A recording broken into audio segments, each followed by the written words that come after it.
इस लाइब्रेरी में जो किताब खोलता है वो जिंदा वापस नहीं जाता। अगर आपने ये कहानी पूरी देख ली तो आज नींद नहीं आएगी। कहानी रविकांत नाम के लड़के की है जो 29 वर्ष का था और वेस्ट बंगाल के आसनसोल का रहने वाला था। उसकी घूमने में बहुत रुचि थी। उसके जीवन में नई जगह और नए लोगों से मिलने का बहुत महत्व था। रविकांत 3 से 4 वर्षों से अकेला ही अपने देश के कई राज्यों में घूम रहा था। जो जगह शांत और एकदम हटके हों, ऐसी जगह उसका मन बहुत लगता था। फिर चाहे वहां कोई घूमने की जगह भी ना हो, फिर भी वो वहां जाकर कई दिनों तक रहने लग जाता था। मगर ये अनुभव उन बातों को लेकर नहीं है। ये एक विचित्र अनुभव है जिसको उसने जिया है, अपने सामने घटते देखा है, और आज भी वो बातें याद आने पर वो बेचैन हो जाता है। बात 2019 की है, जब रविकांत उत्तराखंड के एक पहाड़ी गांव में शांति से कुछ दिनों के लिए रहने चला गया था और वहां जाकर एक छोटी सी धर्मशाला में रहने लगा। 3 दिनों बाद उसका मन आसपास में कहीं कुछ नया देखने के लिए और कुछ नया करने को होने लगा। तो वो गूगल से आसपास में देखने के लिए जगह ढूंढने लगा, मगर कोई जगह नहीं मिली। गूगल ने बस एक लाइब्रेरी दिखाई जो उसकी धर्मशाला के पास में ही थी। सुबह जल्दी ही रविकांत वहां जा पहुंचा, मगर उसके हाथ निराशा ही लगी, क्योंकि वो लाइब्रेरी बंद थी। वो वहां से निराश होकर जाने लगा तो कोट पेंट पहने एक बुजुर्ग आदमी ने उसे पीछे से आवाज लगाई और पूछा, क्या हुआ? क्या देखने आए थे? लाइब्रेरी? पढ़ने के शौकीन लगते हो? रविकांत हैरान था कि अभी तो वहां कोई नहीं था, फिर अचानक ये बुजुर्ग कहाँ से आ गए और इतने सवाल क्यों पूछ रहे हैं? उसने झिझकते हुए हाँ में सर हिला दिया। वो थोड़ा मुस्कुराते हुए बोले, मैं ही ये लाइब्रेरी चलाता हूँ, लेकिन ये मेरा पार्ट टाइम काम है, इसलिए लाइब्रेरी को रात में ही खोलता हूँ। तुम आज रात आ जाना, मैं तुम्हें अंदर ही मिलूंगा और लाइब्रेरी से अच्छी अच्छी किताबों को ढूंढने में तुम्हारी मदद करूंगा। रविकांत ने कहा कि ठीक है अंकल, मैं खाना खाकर रात को आता हूँ। ये कहकर रविकांत घूमता हुआ अपनी धर्मशाला में आ गया। रात का खाना खाकर रविकांत लाइब्रेरी जा पहुंचा और देखा कि लाइब्रेरी खुली हुई है, वहां लाइट भी जल रही है। रविकांत ने दरवाजे से आवाज लगाई, मगर कोई जवाब नहीं आया। फिर रविकांत धीरे से आगे बढ़ते हुए लाइब्रेरी के अंदर ही आ गया और फिर से आवाज लगाई। इस बार अंकल ने बोला, बेटा आप अंदर आ जाओ, मैं यहीं हूं। और इतना कहकर अंकल सामने से चलते हुए रविकांत के पास आ गए। फिर अंकल ने रविकांत से हाथ मिलाकर कहा कि मेरा नाम बुद्धि राजा है, मेरा घर पास ही में है, और ये लाइब्रेरी मैं अपनी पढ़ने की रुचि की वजह से चलाता हूँ।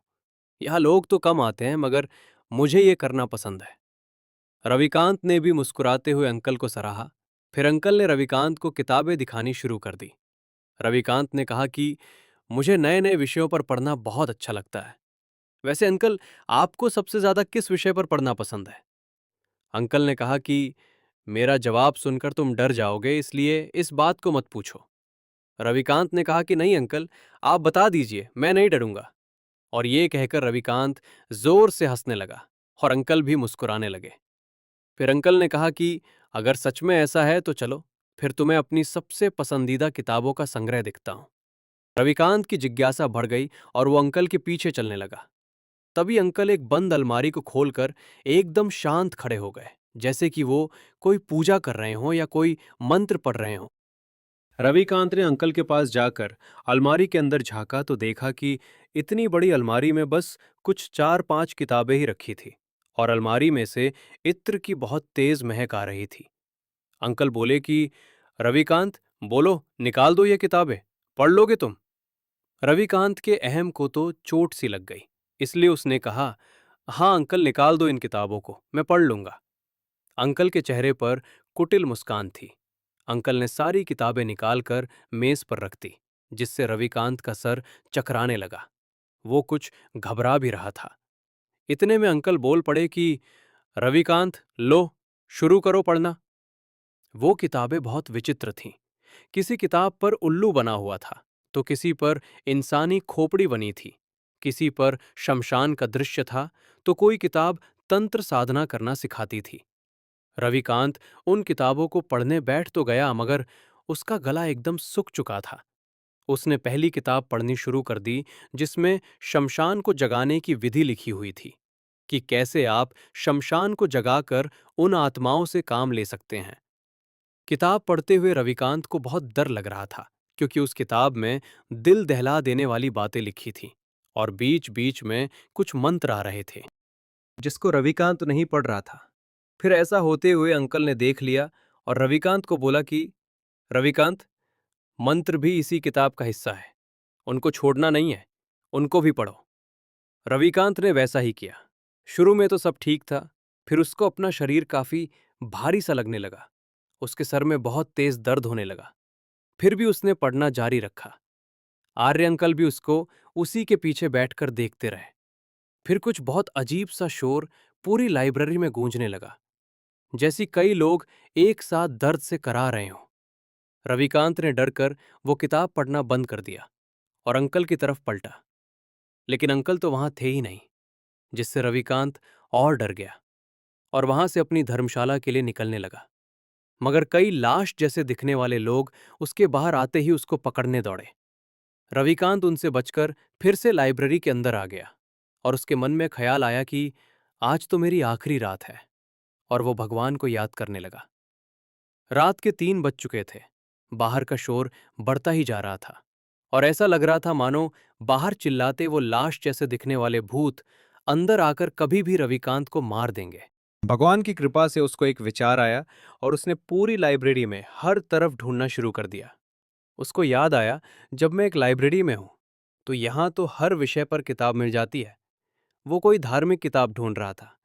फिर रविकांत की आंखों में चमक आ गई क्योंकि उसको हनुमान जी से जुड़ी किताब सुंदर कांड मिल गई थी।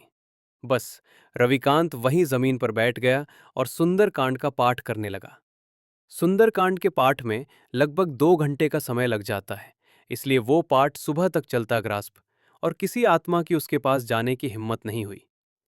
जब तक रविकांत ने मंदिरों से घंटियों की आवाज नहीं सुनी, वो सुंदर कांड का पाठ करता रहा। और जिसके रक्षक हनुमान जी हों, उनका कोई बाल भी बांका नहीं कर सकता। रविकांत ने उसी सुबह वो गांव छोड़ने का फैसला किया, मगर वो उन अंकल के बारे में जानना चाहता था, तो रविकांत अंकल के बताए पास वाले गांव में चला गया। जहां उसने अंकल का नाम लेकर कई लोगों से पूछा, तो एक बूढ़े दुकानदार ने उसको बताया कि गांव में कई साल पहले ऐसा ही एक आदमी मरा तो था, मगर वो तंत्र विद्या करता था। उसके पास ही मैं एक कमरा लाइब्रेरी जैसा बनाया, जिसको सब लाइब्रेरी समझते थे। उसी लाइब्रेरी में दिन में तो लोग आकर किताबें पढ़ते, मगर रात में वहां बुद्धि राजा तंत्र साधना करता। और ऐसे ही तंत्र साधना करके उसने कई सिद्धियां प्राप्त कर ली थी, जिससे उसने कई लोगों पर वो सिद्धियां आजमाई और भोले गांव वालों की बलि तक उसने उस लाइब्रेरी में दी थी, जिससे पूरा गांव उससे कांपने लगा था। फिर एक दिन उसने शमशान जगा दिया और उन शमशान की शक्तियों ने उसको रात में ही मारकर पहाड़ से नीचे खाई में फेंक दिया। तब से वहां लाइब्रेरी के पास कोई नहीं जाता। आज भी वहां से डरावनी आवाजें आती है और कभी कोई शाम ढलने पर वहां से गुजर जाए तो वो लाइब्रेरी आज भी रोशनी से जगमगाई हुई दिखती है। रविकांत को अब जाकर पूरी बात समझ आई। उसने उन बूढ़े दुकानदार को धन्यवाद दिया और अपनी धर्मशाला लौटकर वहां से पहली ही बस से अपने घर के लिए निकल गया। ऐसी और सच्ची डरावनी कहानियों के लिए चैनल को सब्सक्राइब करो, क्योंकि अगली कहानी और भी खौफनाक है।